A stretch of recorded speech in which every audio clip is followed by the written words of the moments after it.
Hello students. पिछले class में मैंने आपको पढ़ा दिया था। टोटल क्वेश्चन मैंने हेलो एल्केन का जो टोटल क्वेश्चन था वो मैंने आपको करा दिया था। अब कुछ क्वेश्चन जो थे रिएक्शन के अलावा कुछ एक आध दो क्वेश्चन और बचे हुए थे, उनको मैं आज क्लास में ख़त्म कर देता हूँ। ध्यान रखना है। तो हम लोगों का अगला क्वेश्चन इसमें एक छूटा हुआ था 10.12। इसे बोल रहा है समझाइए क्यों। ठीक है, समझाइए क्यों लिखा हुआ है क्लोरोबेंजीन का द्विध्रुव आघूर्ण साइक्लोहेक्साइल क्लोराइड की तुलना में कम होता है, क्यों? नहीं, समझ लेते हैं पहले क्वेश्चन। ये क्वेश्चन हम लोग क्या कहता है, चलो। ये हम लोग कह रहा है क्लोरोबेंजीन का द्विध्रुवाघूर्ण साइक्लोहेक्साइल क्लोराइड। तो पहले क्लोरोबेंजीन लिखते हैं भाई। हम लोग देखें अगर तो क्लोरोबेंजीन का फोटो बनाए, क्लोरोबेंजीन कुछ ऐसा बनता है आपका।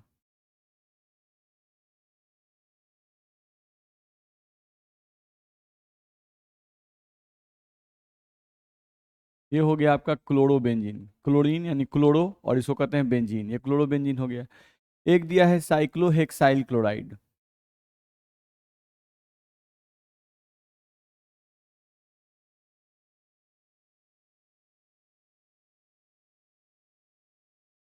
ये है आपका साइक्लोहेक्साइल और Cl का मतलब क्लोराइड। इसमें पाई बॉन्ड नहीं रहते हैं, बेंजीन में पाई बॉन्ड रहते हैं, इसमें पाई बॉन्ड आपको नहीं रहते हैं। तो क्लोरोबेंजीन का द्विध्रुव आघूर्ण साइक्लोहेक्साइल क्लोराइड की तुलना में कम होता है। यानी यहाँ पे बोल रहा है कि ये जो क्लोरोबेंजीन है इसका डाइपोल मोमेंट, द्विध्रुवाघूर्ण का मतलब क्या होता है, डाइपोल मोमेंट, यानी इसका डाइपोल मोमेंट कम है और इसका डाइपोल मोमेंट ज्यादा है। चलो, द्विध्रुव आघूर्ण जो लिखा हुआ है द्विध्रुव आघूर्ण, इसको हम लोग दर्शाते हैं म्यू से, ऐसे कहते हैं म्यू से। तो हम इसके द्विध्रुव आघूर्ण को मान लेते हैं कि ये म्यू 1 है और ये जो है म्यू 2 है। इसका द्विध्रुव आघूर्ण का मान कितना है, म्यू 1, और इसका मान कितना है, म्यू 2। चलो, द्विध्रुव आघूर्ण का फॉर्मूला म्यू बराबर हम लोग फॉर्मूला पढ़ चुके हैं पहले भी, Q×D। ठीक है, तो यहाँ पर म्यू 1 बराबर हम लिखेंगे Q1 और गुना में D1। ठीक है, थोड़ा साफ लिख दिया जाए यहाँ से। यहाँ से म्यू 1 बराबर लिख सकते हैं Q1 और गुना में क्या आ जाएगा, D1। यहाँ म्यू 2 बराबर लिखेंगे तो म्यू 2 बराबर हम लोग का आ जाएगा Q2 और गुना में आ जाएगा D2। ध्यान रखना है। चलो, अब हम लोग को देखना है कि इसका म्यू 1 का मान, ये क्वेश्चन में कह रहा है कि म्यू 1 का जो मान है अकॉर्डिंग टू क्वेश्चन, देखें अगर यहाँ पे हम लिखना चाहते हैं प्रश्न के अनुसार, यानी लिखें अगर तो प्रश्नानुसार,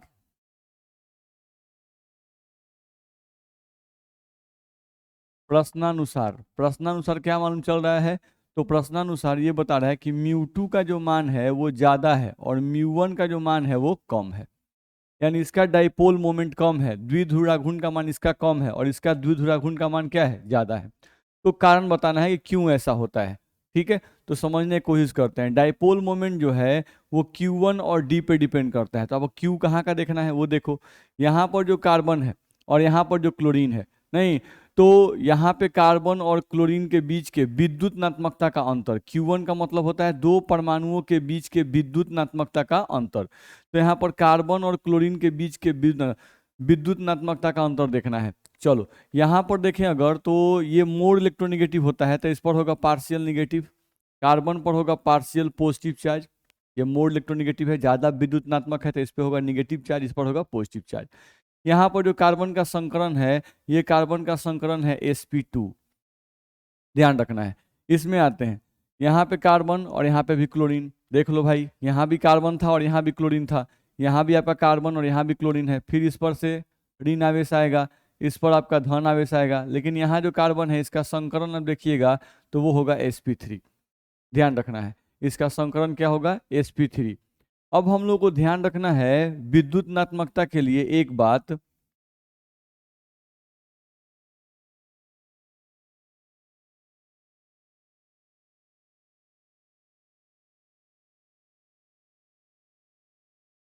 विद्युत नात्मकता के लिए एक बात हम लोग को ध्यान रखना है कि क्लोरीन तो यहाँ भी है, क्लोरीन यहाँ भी है। अंतर क्या है, तो यहाँ जो कार्बन है उसका संकरण sp2 है और यहाँ जो कार्बन है उसका संकरण क्या है, sp3। अब sp2 कार्बन और sp3 कार्बन में विद्युत नात्मकता अगर देखा जाए तो याद रखिएगा कि sp2 कार्बन का विद्युत नात्मकता ज्यादा होता है और sp3 कार्बन का विद्युत नात्मकता कम होता है।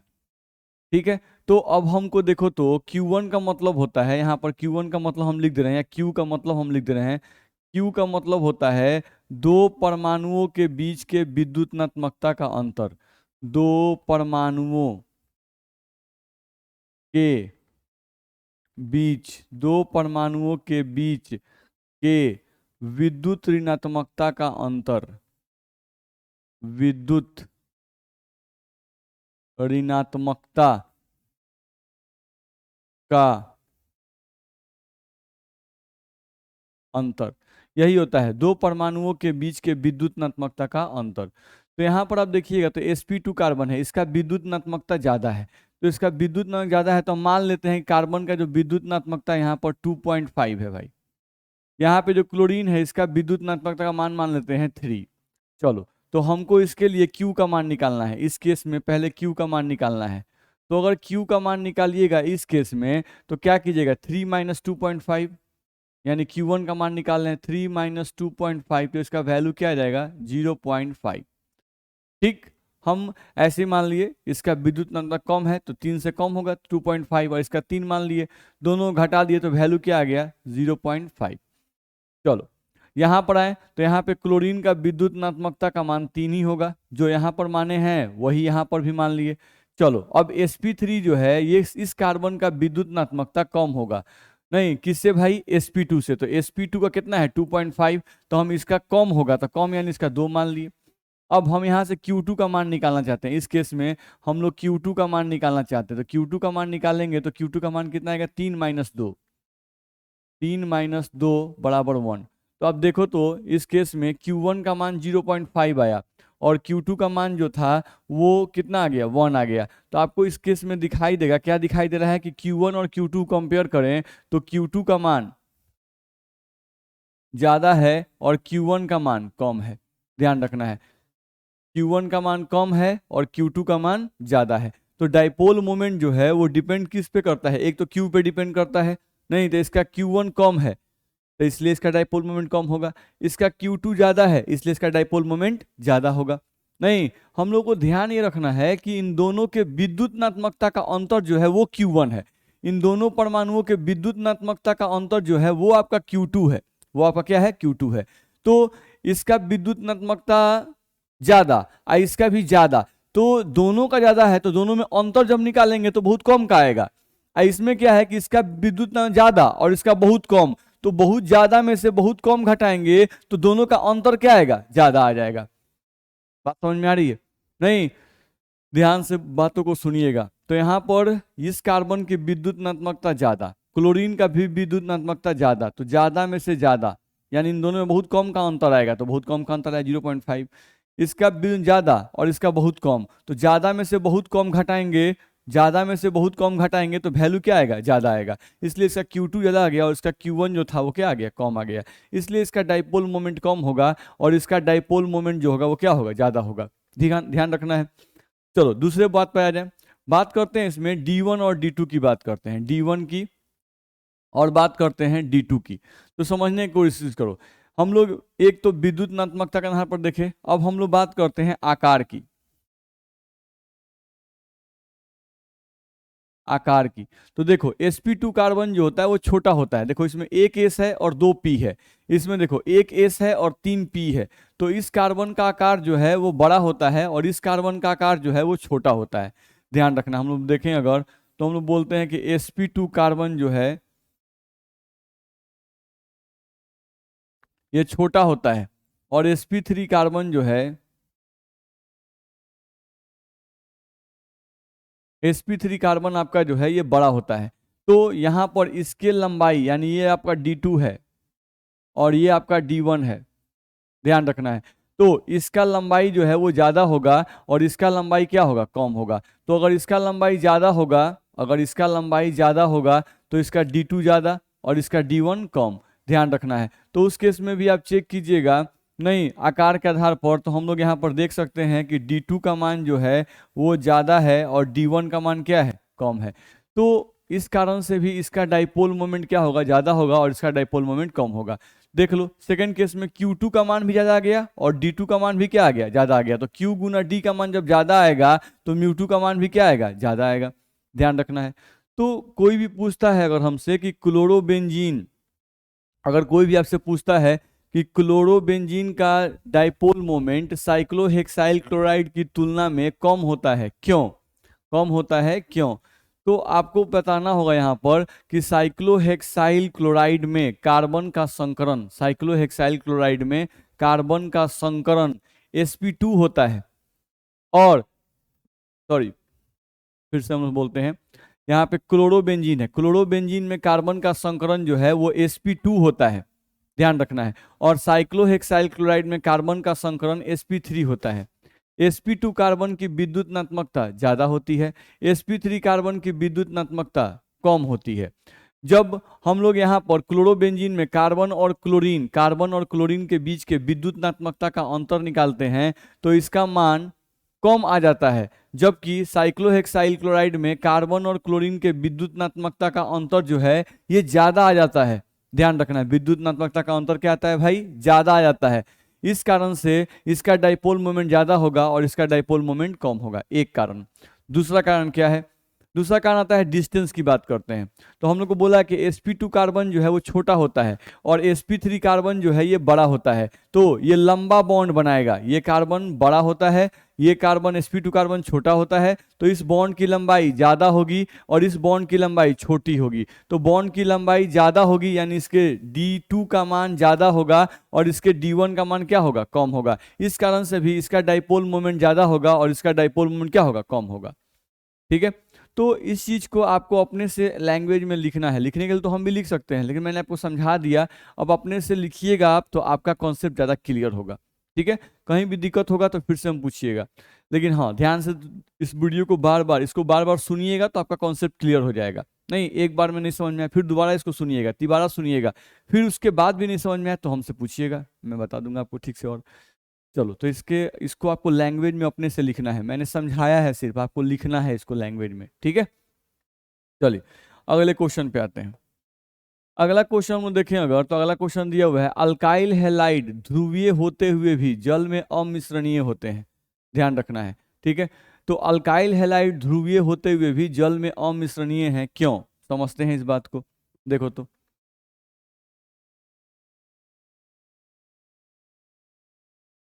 इसका आंसर समझते हैं। देखो जैसे अल्काइल हैलाइड, तो मान लो हम कोई भी अल्काइल हैलाइड लेते हैं, अल्काइल हैलाइड हम ले लिए यहाँ से, मान लो CH3Cl, ये अल्काइल हैलाइड है, इस पे पार्शियल पॉजिटिव चार्ज, इस पर पार्शियल नेगेटिव चार्ज, ये हो गया।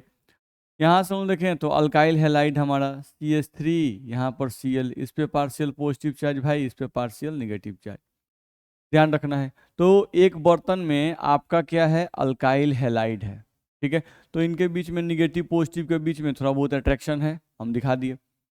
चलो, अब एक बर्तन जो है उस बर्तन में हम लोग जल ले लिए हैं, जल का मतलब हो गया OH और यहाँ पर H, फिर यहाँ पर ले लिए OH और यहाँ पर भी H। यहाँ पर होता है ऋण आवेश, इस पर धन आवेश, इस पर भी धन आवेश, यहाँ भी ऋण आवेश, इस पर भी धन आवेश और इस पर भी धन आवेश, इनके बीच में भी आकर्षण बल होता है। नहीं, अब अल्काइल हैलाइड के बीच में जो आकर्षण होता है इसको डाइपोल आकर्षण बल कहते हैं, इसको हम लोग कहते हैं डाइपोल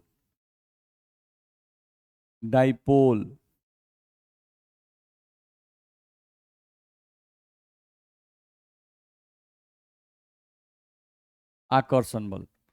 यहाँ पर जल के बीच में जो आकर्षण बल दिखाया गया है, एक जल का दूसरे जल से आकर्षण बल है, इसको हाइड्रोजन बॉन्ड कहा जाता है। जल के कणों के बीच में कौन सा बॉन्ड बनता है, हाइड्रोजन बॉन्ड, उनके बीच जो आकर्षण बल है उस आकर्षण बल का नाम है हाइड्रोजन बॉन्ड। और यहाँ पर जो आकर्षण बल लगता है इनका नाम क्या है, डाइपोल आकर्षण बल। तो अब हमको देखना है कि यहाँ पर अब हमको क्या करना है कि इसको उठाकर इसमें मिक्स करना है। तो जब हम इसको उठा के इसमें मिक्स करेंगे तो अब एक नया सॉल्यूशन बनेगा, जिसमें होगा क्या कि आपका अल्काइल हैलाइड CH3Cl, जिस पर इस पे पार्शियल पॉजिटिव और इस पे पार्शियल नेगेटिव, और आपका वाटर आ जाएगा, यानी आपका HO और H, इस पर आएगा पार्शियल पॉजिटिव, इस पर आएगा पार्शियल निगेटिव और इस पर आएगा पार्शियल पॉजिटिव। इनके बीच में क्या होगा भाई, तो अट्रैक्शन फोर्स होगा। ठीक है, अब हमको देखना है कि यहाँ पर यह जो आकर्षण बल होता है वो इस आकर्षण बल से, डाइपोल डाइपोल आकर्षण बल से और हाइड्रोजन बॉन्ड आकर्षण बल से कमजोर होता है। यानी हम लोग बोल रहे हैं कि यह आकर्षण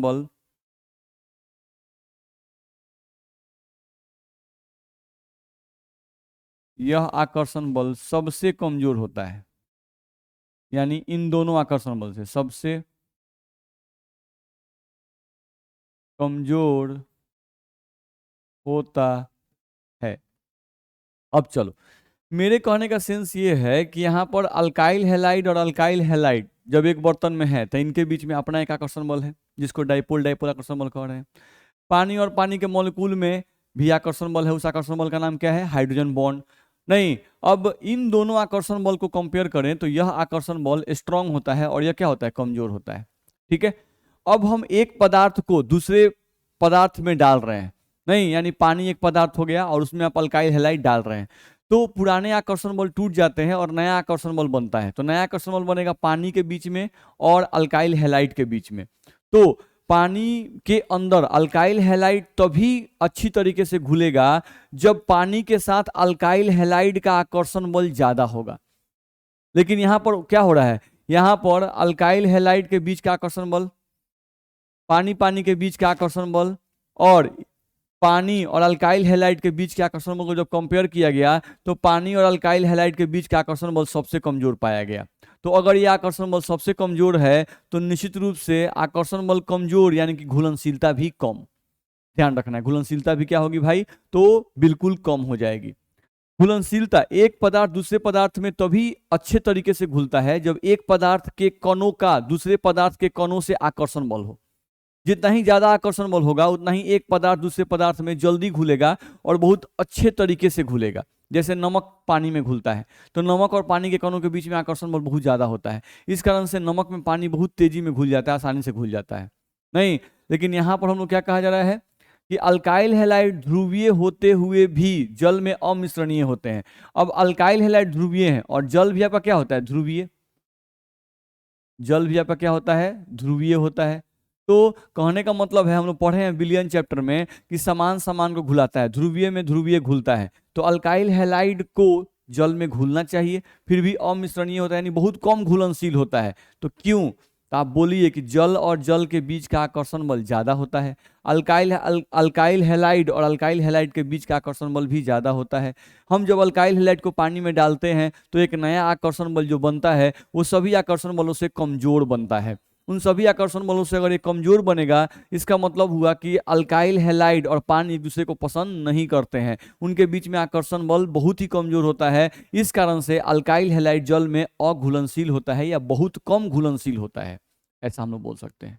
नहीं तो अभी मैंने जो बातें आपको बोली उसी बातों को आपको यहाँ पर लिखना होगा अपने लैंग्वेज में। मैंने आपको बातें समझा दी, अब आप इसको ध्यान से मेरी बातों को सुनिएगा और उसका आंसर आप अपने तरीके से लिखिएगा। ठीक है, चलिए अगले क्वेश्चन पे आते हैं। देखा जाए, अगला क्वेश्चन है, ग्रिग्नार्ड अभिकर्मक का विरचन निर्जलीय अवस्थाओं में करना चाहिए। ये बोल रहा है कि ग्रिग्नार्ड रिएजेंट का जो निर्माण है वो जल की अनुपस्थिति में करना चाहिए। क्वेश्चन यही है, ग्रिग्नार्ड रिएजेंट अभिकर्मक रिएजेंट का विरचन यानी निर्माण निर्जलीय यानी कि जल की अनुपस्थिति में। इसका मतलब है, निर्जलीय का मतलब क्या होता है भाई, इसका मतलब होता है जल की अनुपस्थिति, जल की अनुपस्थिति, जल की अनुपस्थिति में कराना चाहिए। तो इसका आंसर मैं आपके, जिस समय मैंने ग्रिग्नार्ड रिएजेंट पढ़ाया है उसका आंसर मैंने ढंग से लिख दिया है वहां पर। आप उसी आंसर को पढ़ेंगे और पढ़ के यहाँ पर उसका आंसर लिखेंगे, ध्यान रखना है। ठीक है, तो ये भी आपका क्वेश्चन हम लोग कंप्लीट है। अगले क्वेश्चन पे आइए। अगले क्वेश्चन पे हम लोग आए तो कोई क्वेश्चन हम लोग का नहीं है, खत्म हो चुका है। तो इस तरह से मैंने हैलो एल्केन का सभी क्वेश्चन आपको कंप्लीट कर दिया। हैलो एल्केन का सभी क्वेश्चन मैंने आपका कंप्लीट कर दिया। ठीक है, अब हम लोग पढ़ेंगे अगले क्लास से हैलो बेंजीन। यानी हैलो एरीन टॉपिक हम लोग का स्टार्ट होगा। छोटा टॉपिक है, उसको हम लोग पढ़ेंगे। ठीक है, तो आज के क्लास में इतना ही हम लिखेंगे। याद रखिएगा हैलो एल्केन का मैंने सभी क्वेश्चन आपको बता दिया, एक एक क्वेश्चन मैंने आपको बता दिया, समझा दिया। आप उसको ढंग से एक बार रिवाइज कीजिए, ढंग से लिखिए, प्रैक्टिस कीजिए, आप अच्छे हो जाइएगा। Okay, thank you.